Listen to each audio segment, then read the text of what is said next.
Malam itu langit Jakarta menggantung rendah, seolah menahan napas. Lampu-lampu kota berkelip dingin ketika dua kendaraan hitam berhenti tanpa suara di depan gedung yang selama ini menjadi pusat perlawanan kata. Tak ada teriakan, hanya ketegangan yang merayap seperti kabut. Roy duduk terpaku, matanya menatap kosong ke layar ponsel yang tak lagi berbunyi. Aiman berdiri di sudut ruangan, tangannya gemetar meski wajahnya berusaha tenang. Mereka tahu, detik itu bukan sekadar pemeriksaan, itu adalah akhir dari sebuah panggung. Pintu terbuka perlahan, langkah-langkah berat masuk tanpa perlu teriak atau ancaman. Surat perintah dibacakan singkat, dingin, dan final. Kata, Nusa Kambangan, terucap pelan, tapi menghantam lebih keras dari teriakan massa manapun. Di luar, kamera-kamera menyala, namun tak satu pun diberi kesempatan bicara. Roy menelan ludah, Aiman menarik napas panjang. Provokasi yang dulu terasa heroik kini berubah menjadi bayangan panjang yang mengejar dari belakang. Malam itu, mereka diborgol bukan oleh besi semata, tapi oleh narasi yang runtuh. Semua pernyataan keras, semua siaran penuh api, berbalik menjadi gema yang menuduh diri mereka sendiri. Di kejauhan, gedung tempat acara, rakyat bersuara, masih terang. Spanduk belum diturunkan, kursi masih tersusun. Tapi keputusan sudah diambil, suara itu akan segera dibungkam oleh hukum. Saat mobil bergerak, Roy memejamkan mata. Aiman menatap lurus ke depan. Tak ada kata perpisahan, karena mereka tahu, perjalanan ini tidak singkat, dan tidak semua orang akan kembali sama. Di balik jendela gelap, kota terus hidup. Namun bagi mereka, malam itu adalah awal dari sunyi yang panjang, sunyi bernama Nusa Kambangan. Pagi belum benar-benar tiba ketika kapal bergerak membelah laut. Angin asin menusuk kulit, membawa aroma isolasi yang tak bisa ditawar. Nusa Kambangan berdiri di kejauhan, seperti bayangan masa lalu yang akhirnya menagih janji. Roy duduk membungkuk, bahunya kini tak lagi tegak seperti saat di depan kamera. Aiman menggenggam tangannya sendiri, mencoba meyakinkan diri bahwa semua ini hanyalah mimpi buruk yang akan usai saat terbangun. Di setiap deru mesin kapal, kenangan berputar. Kata-kata provokatif, tawa di balik layar, dan keyakinan bahwa mereka kebal, semuanya runtuh satu persatu. Gerbang besi menyambut tanpa emosi.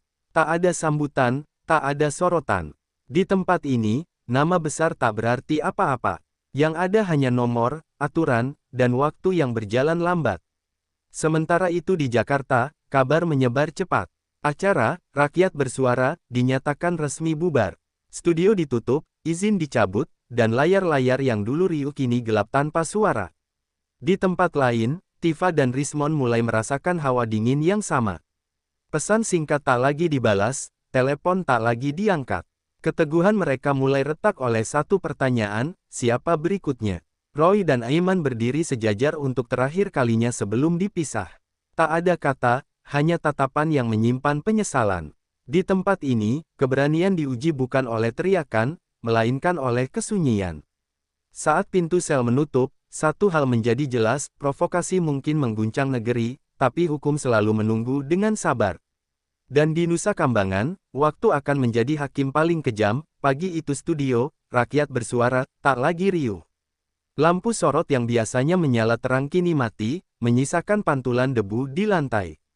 Surat resmi pembubaran ditempel di pintu kaca, singkat, tegas, dan tak memberi ruang tawar-menawar. Kru datang satu persatu, membaca pengumuman itu dengan wajah pucat. Tak ada teriakan protes, hanya bisik-bisik ketakutan. Acara yang dulu disebut Suara Rakyat kini dianggap bara yang terlalu berbahaya untuk dibiarkan menyala. Di media sosial, narasi berubah drastis. Tagar yang semalam dieluk-elukan kini dipenuhi kecaman. Potongan video lama bermunculan kembali, memperlihatkan kalimat-kalimat yang dulu dianggap berani, kini terlihat sembrono. Rekaman siaran terakhir menjadi bukti bisu. Setiap jeda tawa, setiap kalimat provokatif, diputar ulang tanpa emosi. Publik mulai bertanya, siapa yang sebenarnya diuntungkan dari semua kegaduhan itu? Di Nusa Kambangan, Roy menerima kabar itu dari petugas dengan nada datar. Ia terdiam lama, bukan karena kaget, tapi karena sadar, panggung benar-benar telah runtuh. Aiman menyandarkan kepala ke dinding sel. Baginya, pembubaran acara itu seperti penutup mata paksa atas masa lalu. Tak ada lagi ruang klarifikasi, tak ada lagi mikrofon untuk membela diri. Sementara itu, para pendukung mulai menjauh. Grup pesan sunyi, unggahan dihapus satu persatu. Keberanian massa ternyata rapuh ketika hukum mulai berjalan. Hari itu, rakyat bersuara, resmi menjadi sejarah, bukan sebagai simbol perlawanan, melainkan sebagai peringatan bahwa kata-kata bisa menyeret siapapun ke jurang terdalam. Tifa membaca berita itu berulang kali, seolah berharap kalimatnya berubah. Tangannya dingin, keringat mengalir meski ruangan ber-AC. Nama Roy dan Aiman disebut terus, dan setiap penyebutan terasa seperti panggilan berikutnya. Rismon mondar-mandir tanpa arah. Dulu ia paling lantang bicara, kini setiap notifikasi membuatnya tersentak. Senyum percaya diri perlahan digantikan tatapan kosong penuh waspada. Mereka mulai saling menyalahkan. Pesan suara berubah menjadi debat, lalu menjadi keheningan panjang. Aliansi yang dibangun di atas emosi dan amarah ternyata rapuh ketika tekanan datang. Penasihat hukum datang dengan wajah serius. Tak ada janji aman, tak ada jaminan bebas. Yang ada hanya satu saran dingin, bersiaplah untuk skenario terburuk. Tifa mulai menghapus unggahan lama, namun jejak digital lebih cepat dari jarinya. Potongan video dan tangkapan layar tetap beredar, menjadi bayangan yang terus mengikuti. Rismon akhirnya duduk, kepalanya tertunduk. Untuk pertama kalinya, ia merasakan takut yang nyata, bukan pada opini publik, tapi pada ruang sempit bernama sel. Di malam yang sunyi, doa-doa lirih mulai terucap. Bukan lagi tentang perlawanan atau kebenaran versi mereka, melainkan tentang keselamatan diri sendiri.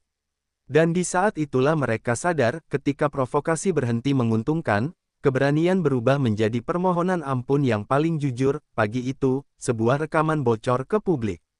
Bukan siaran resmi, bukan pula potongan yang sudah diedit rapi, melainkan percakapan mentah di balik layar, suara tawa, strategi, dan kalimat yang tak pernah dimaksudkan untuk didengar rakyat. Rekaman itu menyebar cepat, lebih cepat dari klarifikasi apapun. Publik terdiam, lalu marah. Kata "perjuangan" yang dulu dieluk-elukan terdengar berbeda ketika disandingkan dengan candaan dingin dan perhitungan keuntungan. Di Nusa Kambangan, Roy dipanggil untuk pemeriksaan lanjutan. Wajahnya menegang saat petugas memutar potongan suara itu. Ia menunduk, menyadari bahwa bukti paling mematikan sering datang dari mulut sendiri. Aiman mendengar kabar itu dari balik jeruji. Dadanya sesak, bukan karena tuduhan baru, tetapi karena ia tahu, rekaman itu menutup hampir semua celah pembelaan. Di luar, para pendukung mulai berbalik arah. Komentar simpati berubah menjadi kecaman. Mereka merasa dikhianati oleh orang-orang yang dulu mengaku berbicara atas nama rakyat. Media tak lagi bertanya apa yang terjadi, melainkan siapa yang berbohong. Narasi berubah total, dan arusnya terlalu deras untuk dilawan. Tifa menatap layar dengan mata berkaca-kaca. Setiap detik rekaman terasa seperti jarum yang menusuk pelan tapi pasti. Ia sadar, diam pun kini menjadi kesalahan. Hari itu, satu rekaman mengakhiri banyak pembelaan. Provokasi kehilangan wajah heroiknya, berganti rupa menjadi skema, yang telanjang di hadapan publik. Hari demi hari, simpati publik menguap. Poster-poster dukungan diturunkan, video pembelaan dihapus. Keberpihakan massa ternyata selembut kabut pagi, indah, tapi cepat hilang. Roy duduk sendirian, menghitung waktu dari suara langkah penjaga. Tak ada lagi tepuk tangan, tak ada sorotan kamera. Di tempat ini, yang tersisa hanya penyesalan dan jeda panjang untuk berpikir. Aiman mulai menulis di kertas lusuh. Bukan untuk publik, melainkan untuk dirinya sendiri. Ia menuliskan kalimat yang tak sempat ia ucapkan, tentang ragu, tentang batas yang terlewati. Di Jakarta, Tifa akhirnya berbicara, bukan di depan massa, melainkan di ruang kecil bersama penasihat hukum. Suaranya pelan, penuh kehati-hatian. Setiap kata kini ditimbang, bukan lagi dilepas bebas. Rismon memilih langkah berbeda. Ia mencoba menjauh, berharap waktu bisa mengaburkan jejak. Namun semakin ia diam, semakin kuat sorotan mengarah padanya. Tekanan datang dari segala sisi, hukum, opini publik, dan ketakutan pribadi. Mereka yang dulu berdiri sejajar kini berjalan sendiri-sendiri. Doa-doa kembali terucap, kali ini tanpa slogan. Harapan mereka menyempit, tak lagi tentang kemenangan, melainkan tentang keringanan. Di titik itu, semua sadar, simpati rakyat bukan milik abadi. Ia bisa hilang seketika ketika kebenaran lain muncul ke permukaan. Baik, kita lanjutkan. Masih dalam cerita fiksi drama politik, alur makin menegang dan tetap nyambung. Pagi itu udara terasa lebih berat dari biasanya. Tifa duduk di ruang sempit, tangannya saling menggenggam erat. Tak ada lagi nada lantang, tak ada kalimat tajam, yang tersisa hanya suara gemetar yang berusaha jujur. Ia akhirnya mengakui ketakutannya. Bukan di depan kamera, bukan di hadapan massa, melainkan di hadapan kenyataan bahwa semua bisa berakhir di balik jeruji. Kata, ampun, yang dulu terasa tabu kini meluncur tanpa bisa ditahan. Rismond menyusul dengan wajah pucat. Dulu ia paling yakin bahwa badai akan berlalu, kini setiap kemungkinan terasa menakutkan. Nada bicaranya berubah drastis, penuh penyesalan dan permohonan keringanan. Pernyataan mereka menyebar ke publik. Reaksi datang berlapis, ada yang sinis, ada yang iba, namun lebih banyak yang diam. Rakyat seakan lelah, tak lagi ingin terseret emosi. Di Nusa Kambangan, Roy mendengar kabar itu dengan tatapan kosong. Ia tersenyum pahit. Permohonan ampun yang datang terlambat tak mampu menghapus jejak panjang yang telah tercipta. Aiman menutup matanya sejenak. Ia memahami rasa takut itu, karena kini ia hidup di dalamnya setiap hari. Namun ia juga tahu, penyesalan tak selalu sebanding dengan akibat. Malam turun pelan. Doa-doa kembali dipanjatkan, kali ini tanpa tuntutan. Harapan mereka mengecil, fokus pada satu hal, selamat dari hukuman terberat. Di titik itu, semua topeng runtuh. Provokasi, keberanian palsu, dan retorika keras berganti menjadi suara lirih manusia yang takut kehilangan kebebasan. Nusa Kambangan tak pernah benar-benar tidur. Di balik tembok tebal, waktu berjalan lambat, menghitung hari dengan ketukan besi dan langkah penjaga. Roy mulai memahami arti kesunyian. Tak ada debat, tak ada sorotan. Setiap pagi adalah pengulangan, setiap malam adalah ruang panjang untuk merenung. Aiman belajar menerima rutinitas yang kaku. Di tempat ini, kata-kata tak lagi berkuasa. Yang berkuasa hanyalah aturan dan kesabaran. Di sela waktu, mereka mendengar kabar samar dari luar. Tentang acara yang telah bubar, tentang nama-nama yang kini dihindari. Dunia bergerak maju tanpa menoleh. Kesunyian itu perlahan mengikis ego. Yang tersisa hanyalah manusia biasa dengan kesalahan besar di belakangnya. Roy menatap dinding sel, membayangkan hari ketika semua terasa mudah. Ia sadar, kebebasan adalah hal yang paling sering diremehkan saat masih dimiliki. Aiman menarik napas panjang. Ia tak tahu kapan cerita ini akan berakhir, tapi ia tahu satu hal, tidak semua suara pantas dikeraskan. Dan di Nusa Kambangan, sunyi menjadi guru paling keras, mengajarkan harga dari setiap kata yang pernah dilepaskan. Perlahan, kepingan demi kepingan mulai tersusun. Dari dokumen yang dibuka, dari kesaksian yang akhirnya berani bicara, tampak jelas bahwa kegaduhan besar itu tak berdiri sendiri. Nama-nama baru muncul, bukan di panggung, melainkan di balik layar. Mereka yang tak pernah berteriak, namun piawai mengarahkan. Provokasi hanyalah alat, bukan tujuan akhir. Publik terkejut. Selama ini amarah diarahkan pada wajah-wajah yang terlihat, padahal ada tangan lain yang mendorong dari kegelapan. Di Nusa Kambangan, Roy membaca potongan berita dengan mata tajam.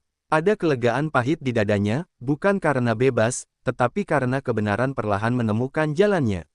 Aiman menghela napas panjang. Ia sadar, ia tetap harus menanggung perbuatannya, namun mengetahui bahwa dirinya juga bagian dari permainan besar membuat lukanya terasa berbeda. Tifa dan Rismond memilih diam. Permohonan ampun berubah menjadi sikap menunggu. Tak ada lagi manuver, hanya harapan agar badai segera berlalu. Media mulai mengubah sudut pandang. Pertanyaan tak lagi sekadar, siapa yang bersalah, melainkan, mengapa semua ini bisa terjadi. Di titik itu, bangsa ini mulai bercermin, bahwa provokasi tumbuh subur ketika akal sehat dikalahkan oleh emosi. Waktu berlalu. Kasus demi kasus menemukan akhirnya masing-masing. Tak semuanya memuaskan, namun cukup untuk memberi pelajaran pahit yang sulit dilupakan. Rakyat bersuara, tinggal nama dalam arsip. Studio sunyi, mikrofon berdebu, seolah menjadi monumen kecil dari kegaduhan yang pernah membara. Roy menjalani hari-harinya dengan tenang, jauh dari sorotan. Di balik jeruji, ia belajar bahwa suara paling penting adalah yang mampu dipertanggungjawabkan. Aiman menatap masa depan dengan cara baru. Kata-kata tak lagi ia anggap mainan. Setiap kalimat kini ia timbang dengan kesadaran penuh. Di luar, publik perlahan pulih.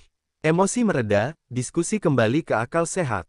Luka belum sepenuhnya sembuh, namun kesadaran mulai tumbuh.